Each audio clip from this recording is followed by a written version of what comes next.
Hi friends, ನಮಸ್ತೆ. ಇವತ್ತು ನಾವು ಒಂದು ರೆಸಿಪಿ ಪೋರ್ಕ್ ಕರಿ ಮಸಾಲ ಹೇಗೆ ಮಾಡೋದು ಅಂತ ಕೂರ್ಗ್ ಸ್ಟೈಲಲ್ಲಿ ಬ್ಲ್ಯಾಕ್ ಮಸಾಲ ಹೇಗೆ ಮಾಡೋದು ಅಂತ. ಪೋರ್ಕ್ ಕರಿಗೆ ನಾವು ಬ್ಲ್ಯಾಕ್ ಮಸಾಲ ಮಾಡ್ತೀವಿ, ಗರಂ ಮಸಾಲ ಅಂತ ಹೇಳ್ತೀವಿ ಅದಕ್ಕೆ.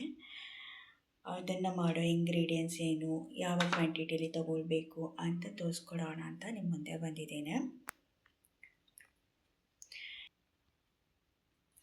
ಇದಕ್ಕೆ ಮುಖ್ಯವಾಗಿ ಬೇಕಾಗೋದು ಧನಿಯಾಕಾಳು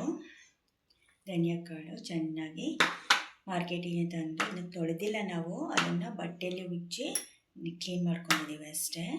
ಧೂಳೇನಾದರೂ ಇದ್ದರೆ ಹೋಗಲಿ ಅಂತ, ಡಸ್ಟ್ ಅಲ್ಲ.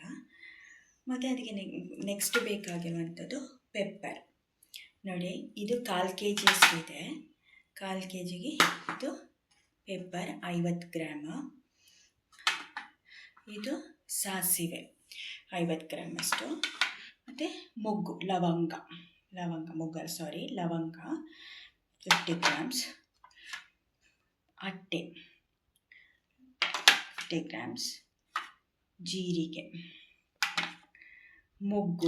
ಲವಂಗ ಎಲೆ, ಮತ್ತು ಜಾಲಿಕಾಯಿ, ಮತ್ತು ಏಲಕ್ಕಿ, ಮತ್ತು ನೀವು ಕರಿಬೇವು, ಮತ್ತು ಸೋಂಪು ಕಾಳು ಯೂಸ್ ಮಾಡೋರು ಮಾಡ್ತಾರೆ, ನಾವು ಮಾಡಲ್ಲ. ಹಾಗಾಗಿ ನಾವು ಇಷ್ಟು ಇಂಗ್ರೀಡಿಯೆಂಟ್ಸನ್ನು ಉಪಯೋಗಿಸಿ ಈಗ ಯಾವ ರೀತಿ ಮಾಡೋದು ಅಂತ ತೋರಿಸ್ಕೊಡ್ತೇನೆ. ಈಗ ಫಸ್ಟ್ ಧನಿಯಾಕಾಳು ಹಾಕ್ಕೊಳ್ಬೇಕು ನಾವು ಹುರಿಬೇಕಾದ್ರೆ. ತುಂಬ ಟೈಮ್ ಹಿಡಿತದೆ ಫ್ರೆಂಡ್ಸ್ ಇದು.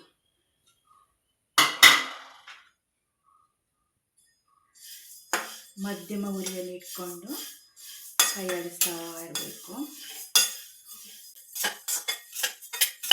ಈಗ ನೋಡಿ ಫ್ರೆಂಡ್ಸ್, ಈಗ ಕಲರ್ ಚೇಂಜ್ ಆಗ್ತಾ ಬರ್ತಾ ಇದೆ, ಜೊತೆಗೆ ಪರಿಮಳನೂ ಅಷ್ಟೇ ಚೆನ್ನಾಗಿ ಬರ್ತಾ ಇದೆ. ಹೀಗೆ ಮೀಡಿಯಮ್ ಉರಿಯಲ್ಲಿ ಇಟ್ಕೊಂಡು ಕೈ ಆಡಿಸ್ತಾ ಇರಬೇಕು. ಸ್ವಲ್ಪ ಇದು ಸಾಂಬಾರು ಉರಿಯೋದಂತ ಸ್ವಲ್ಪ ಕಷ್ಟ, ಬಾಕಿಯೆಲ್ಲ ಈಸಿಯಾಗಿ ಆಗುತ್ತೆ. ಇದು ಅರ್ಧದಷ್ಟು ಆಗಿದೆ. ಈಗ ನೋಡಿ, ಇನ್ನೂ ಅರ್ಧ ಭಾಗ ಉರಿಬೇಕು, ಕಪ್ಪಾಗಬೇಕು ಹುರಿದವರಿಗೆ. ಆವಾಗಲೇ ನಮ್ಮ ಮಸಾಲ ಬ್ಲ್ಯಾಕ್ ಆಗಿ ಕಾಣುವಂಥದ್ದು. ಬ್ಲ್ಯಾಕ್ ಇದ್ದರೆ ಚೆಂದ. ಬ್ಲ್ಯಾಕ್ ಅಂದರೆ ಅದು ಮಸಾಲೆ ಹೆಸರಿನೇ ಕಪ್ಪು ಮಸಾಲ ಅಂತ. ನಮ್ಮ ಅಂತ ಪರಿಮಳ ಬರ್ತಾ ಇದೆ. ಡ್ರೈ ಆಗಿ ಇಟ್ಕೊಳ್ಳುವಂಥದ್ದು, ಒಂಚೂರು ಆಯಿಲೆಲ್ಲ ಏನು ಹಾಕಿಲ್ಲ, ನಾವು ಹಾಕ್ಲೂಬಾರ್ದು, ಸ್ಟೋರ್ ಮಾಡಿ ಇಡೋಕ್ಕಾಗಲ್ಲ. ಅದನ್ನು ನೀಟಾಗಿ ಅದನ್ನು ಚಂದ ಮಾಡಿ ಇಟ್ಕೊಂಡು ಒಂದೂವರೆ ವರ್ಷ ಹಾಳಾಗಲ್ಲ ಈ ಪೌಡರು.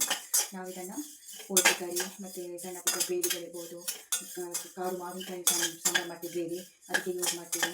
ಮತ್ತು ನಮ್ಮದೇ ಆದ ಪೋರ್ಕ್ ಸ್ಟೈಲಲ್ಲಿ ನಾವೊಂದು ಮೀನು ಕರಿ ಮಾಡ್ತೀವಿ, ಅದಕ್ಕೆಲ್ಲ ಯೂಸ್ ಮಾಡ್ತೀವಿ. ಮತ್ತು ಚಿಕನ್ ಪೆಪ್ಪರ್ ಫ್ರೈ ಅದೇ ಸಮೇತ ನಾವು ಅದನ್ನು ಅರ್ಜೆಂಟಾಗಿ ಫ್ರೈ ಮಾಡ್ತೀವಲ್ಲ, ಆವಾಗ ಕೂಡ ಉಪಯೋಗಿಸ್ತೀವಿ ಚಿಕನ್ಗೂ ಕೂಡ. ಹಾಗೆ ತುಂಬ ಸಾಂಬಾರುಗಳಲ್ಲಿ, ಗ್ರೇವಿಗಳಲ್ಲಿ ಈ ಥರ ಮಾಡುವಾಗ ನಾವು ಅದನ್ನು ಕಪ್ಪು ಮಸಾಲ, ಪೋರ್ಕ್ ಮಸಾಲ, ಗರಂ ಮಸಾಲ ಅಂತ ಅದನ್ನು ಉಪಯೋಗಿಸ್ತೀವಿ. ಹಾಗಾಗಿ ನಾವು ಕ್ವಾಂಟಿಟಿಯಲ್ಲಿ ತುಂಬ ಮಾಡಿಕೊಂಡು ನಮಗೆ ಲಾಸ್ ಇಲ್ಲ, ಅಷ್ಟು ಉಪಯೋಗಕ್ಕೆ ಬರ್ತೇನೆ. ಇದು ಆಯಿಲೆಲ್ಲ ಹಾಕಿ ಹುರ್ಕೊಂಡು ಹಾಳಾಗುತ್ತೆ. ಸ್ವಲ್ಪ ಆಯಿಲಿಂದ ಸಾಂಬಾರಿಂದ ಉರಿಬೇಕಷ್ಟೇ. ಇದನ್ನು ಬೆಂಕಿ ಉರಿಯಲ್ಲಿ ಉರಿದ್ರೆ ತುಂಬ ಚೆಂದ ಟೇಸ್ಟಾಗಿರುತ್ತೆ. ಜೊತೆಗೆ ನಾವು ಬೆಂಕಿಯನ್ನು ಆಚೆಗೆ ಅಡ್ಜಸ್ಟ್ ಮಾಡಿ ಕೇವಲ ಕೆಂಡದಲ್ಲಿ ಕೂಡ ಕೆಂಡ ಬಿದ್ದಿದೆ, ಅದರಿಂದ ಸಹ ಹುರ್ಕೋಬೋದು. ಮತ್ತು ಫ್ರೆಂಡ್ಸ್, ನಮ್ಮ ಚಾನಲನ್ನು ಸಪೋರ್ಟ್ ಮಾಡಿ. ನಮ್ಮ ಚಾನಲ್ ಸ್ಟಾರ್ಟ್ ಆಗಿ ತುಂಬ ವರ್ಷಗಳೇ ಆಗಿದೆ. ತುಂಬ ಬೇಜಾರಾಗುತ್ತೆ ವೀಡಿಯೋ ಹಾಕೋದಕ್ಕೂ ಕೂಡ. ನಮಗೆ ಯಾರು ಸಪೋರ್ಟ್ ಮಾಡಲ್ಲ, ನಮಗೆ ಸಬ್ಸ್ಕ್ರೈಬರ್ಸ್ ಬರಲ್ಲ, ಕಮೆಂಟ್ಸ್ ಕೂಡ ಬರಲ್ಲ. ಹಾಗಾಗಿ ತುಂಬ ಬೇಜಾರು ಅನಿಸುತ್ತೆ. ಅವರು ಮರಳಿ ಎತ್ತವ ಮಾಡು ಅನ್ನೋ ಹಾಗೆ ನಾವು ಪ್ರಯತ್ನ ಪಡ್ತಾನೇ ಇದ್ದೀವಿ. ಯಾಕೋ ಗೊತ್ತಿಲ್ಲ, ನಮ್ಮ ಚಾನಲ್ಗೆ ಒಬ್ಬೊಬ್ಬರು ಸಬ್ಸ್ಕ್ರೈಬರ್ಸ್ ಬರಲ್ಲ. ಸಬ್ಸ್ಕ್ರೈಬ್ ಮಾಡ್ಕೊಳ್ಳಿ, ವೀಡಿಯೋಕ್ಕೆ ಕಮೆಂಟ್ಸ್ ಮಾಡಿ ಅಂತ ನಾವು ಸಪೋರ್ಟ್ ಮಾಡಿ ನನಗೆ ಅಂತ ರಿಕ್ವೆಸ್ಟ್ ಮಾಡ್ಕೊಳ್ತೀನಿ ಮೂಲಕ.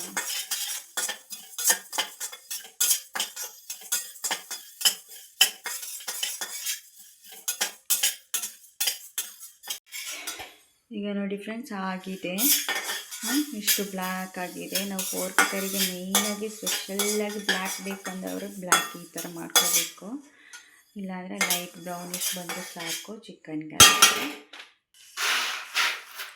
ಶಿಫ್ಟ್ ಮಾಡ್ಕೊಂಡು ಪೆಪ್ಪರ್ ಇದನ್ನು ಕೂಡ ಮಧ್ಯಮ ಉರಿಯಲ್ಲಿ ಇಟ್ಕೋಬೇಕು. ಪೆಪ್ಪರ್ ಜೊತೆಗೆ ಪೆಪ್ಪರ್ ಹಾಕ್ಕೊಂಡು ಇರೋಣ. ಸ್ವಲ್ಪ ಪೆಪ್ಪರಿಂದ ಅರ್ಧ ಬೆಂದಾಗುವಾಗ ನಮಗೆ ಗೊತ್ತಾಗುತ್ತೆ, ಸ್ಮೆಲ್ ಬರುತ್ತೆ. ಆ ಟೈಮಲ್ಲಿ ನಾವು ಎಲ್ಲ ಇಂಗ್ರೀಡಿಯೆಂಟ್ಸನ್ನು ಮಿಕ್ಸ್ ಮಾಡ್ಕೊಳ್ಳೋಣ.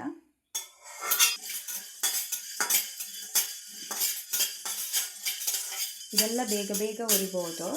ಸಾಂಬಾರ ಮಾತ್ರ ಸ್ವಲ್ಪ ಟೈಮ್ ತಗೊಳುತ್ತೆ.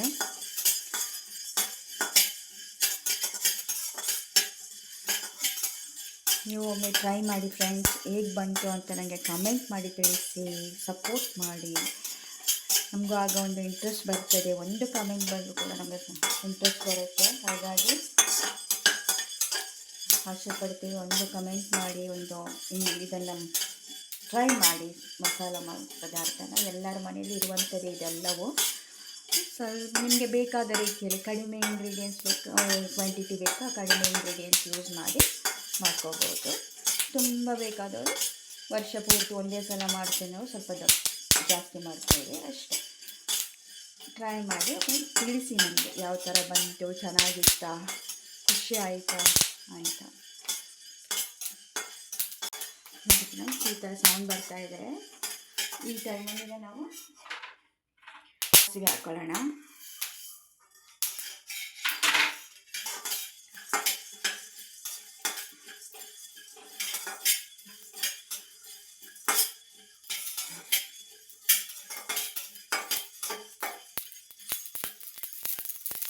ಸಾಸಿವೆ ಸೌಂಡ್ ಬರ್ತಾ ಇದೆಯಾ? ಚೆನ್ನಾಗಿದೆಲ್ಲ ಸಾಸಿವೆ ಸೌಂಡು. ನಾವು ಮ್ಯೂಸಿಕ್ಕಿಗೂ ಕಡಿಮೆ ಇಲ್ಲ, ಆ ಥರ ಸೌಂಡ್ ಬರ್ತಾಯಿದೆ. ಪರಿಮಳ ಕೂಡ ಅಷ್ಟೇ ಚಂದ ಬರ್ತಾ ಉಂಟು.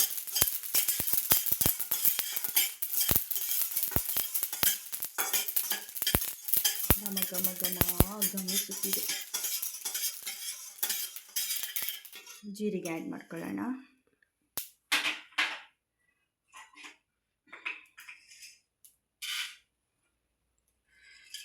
ಲವಂಗ,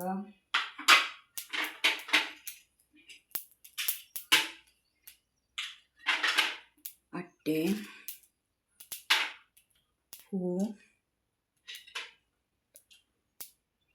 ಏಲಕ್ಕಿ,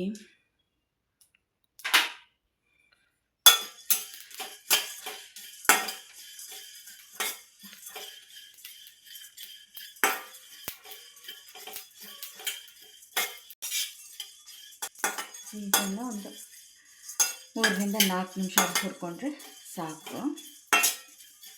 ಇದ್ರ ಜೊತೆಗೆ ಈಗ ಜಾಲಿಕಾಯಿ ಹಾಕ್ತೇನೆ.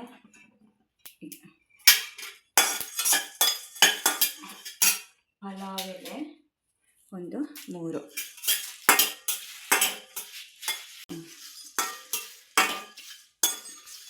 ಒಳ್ಳೆ ಪರಿಮಳ ಬರ್ತಾ ಉಂಟು. ಎಂಥ ರಿಚ್ ಕಂಟೆಂಟ್ ಇದೆ ಇದರಲ್ಲಿ.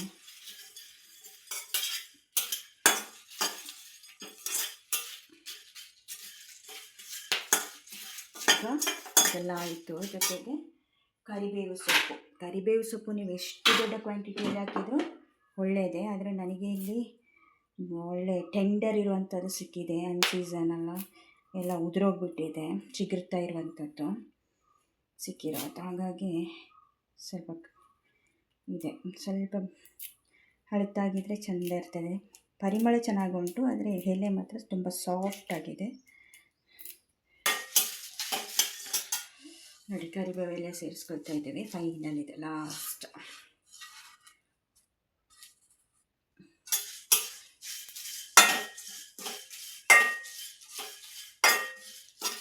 ಆಗಿದೆ ನೋಡಿ, ಘಮ ಪರಿಮಳ ಬರ್ತಾ ಉಂಟು. ಆಫ್ ಮಾಡಿಕೊಂಡು ಸ್ಟವ್ ಆಫ್ ಆಗಿದೆ. ಈಗ ನೋಡಿ,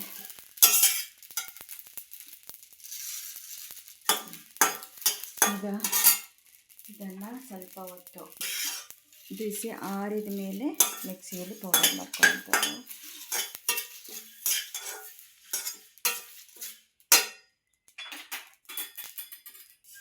ಜೊತೆಗೆ ಮಿಕ್ಸ್ ಮಾಡೋದು. ಸ್ವಲ್ಪ ಬೇಕಿದೆ, ಆರಬೇಕು. ಬಿಸಿ ಆರಿದ ಮೇಲೆ ಮತ್ತೆ ಮಿಕ್ಸಿ ಮಾಡೋದು. ಸ್ವಲ್ಪ ಒಂದು 10 ರಿಂದ 15 ನಿಮಿಷ ಅಲ್ಲೇ ಬಿಡಬೇಕಿದೆ.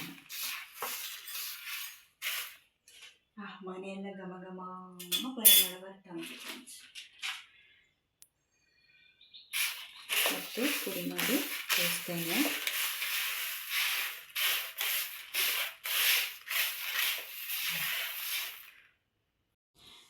ಈಗ ನೋಡಿ ಫ್ರೆಂಡ್ಸ್, ಈಗ ಹಾರಿದೆ ಚೆನ್ನಾಗಿ. ಈಗ ಇದನ್ನು ಗ್ರೈಂಡ್ ಮಾಡ್ಕೋಬೇಕು, ಪುಡಿ ಮಾಡ್ಕೋಬೇಕು. ಜಾಲಿಕಾಯಿನ ಕುಟ್ಟಿ ಹಾಕೋಬೇಕು.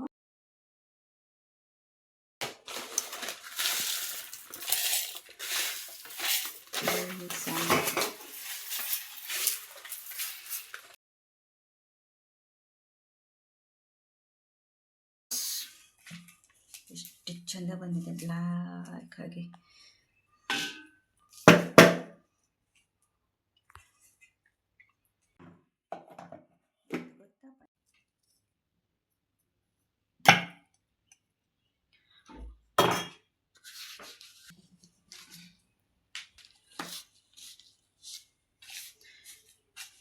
ನೋಡಿ ಫ್ರೆಂಡ್ಸ್ ಎಷ್ಟು ಚೆಂದ ಇದೆ ಅಂತ, ಡಾರ್ಕ್ ಬ್ಲ್ಯಾಕ್ ಬಂದಿದೆ. ಪರಿಮಳನೂ ಅಷ್ಟೇ ಚೆಂದ ಇದೆ. ಎಷ್ಟು ಈಸಿಯಾಗಿ ಮನೆಯಲ್ಲೇ ಮಾಡ್ಕೊಳ್ಬೋದು. ಮನೆಯಲ್ಲಿ ಮಾಡ್ಕೊಳ್ಳೋದು ಏನು ಖುಷಿ ಅಂದರೆ ಕಲಬೆರಕೆ ಇರೋದಿಲ್ಲ. ನಾವು ನೀಟಾಗಿ ಇಂಗ್ರೀಡಿಯೆಂಟ್ಸನ್ನೆಲ್ಲ ಕ್ಲೀನ್ ಮಾಡ್ಕೊಳ್ಳೋದು ತುಂಬ ಖುಷಿ ಕೊಡುತ್ತೆ. ನಾವೇ ಮಾಡಿದ್ದು ಅನ್ನೋದು ತುಂಬ ತೃಪ್ತಿ ಕೊಡುತ್ತೆ ನಮಗೆ. ಅದಕ್ಕಾಗಿ ನಾವು ತುಂಬ ಮನೆಯಲ್ಲಿ ಆಗೋಷ್ಟು ಇನ್ನು ಮುಂದಿನ ದಿನಗಳಲ್ಲಿ ನಾನು ಇದು ಚಿಕನ್ ಮಸಾಲ, ರಸಮ್ ಪೌಡರ್ ಇದೆಲ್ಲ ವೀಡಿಯೋ ಮಾಡಿ ಹಾಕ್ತೇನೆ. ಸಪೋರ್ಟ್ ಮಾಡಿ ಅಂತ ಹೇಳ್ತಾ ಇವತ್ತಿನ ವೀಡಿಯೋ ಮುಗಿಸ್ತಾ ಇದ್ದೀವಿ. ವಿಡಿಯೋ ನೋಡಿದ್ದಕ್ಕೆ ಧನ್ಯವಾದಗಳನ್ನ ಹೇಳ್ತಾ ಮುಂದೆ ನಮಗೆ ಸಪೋರ್ಟ್ ಮಾಡಿ ಅಂತ ಪುನಃ ರಿಕ್ವೆಸ್ಟ್ ಮಾಡ್ಕೊಳ್ತಾ ಬಾಯ್.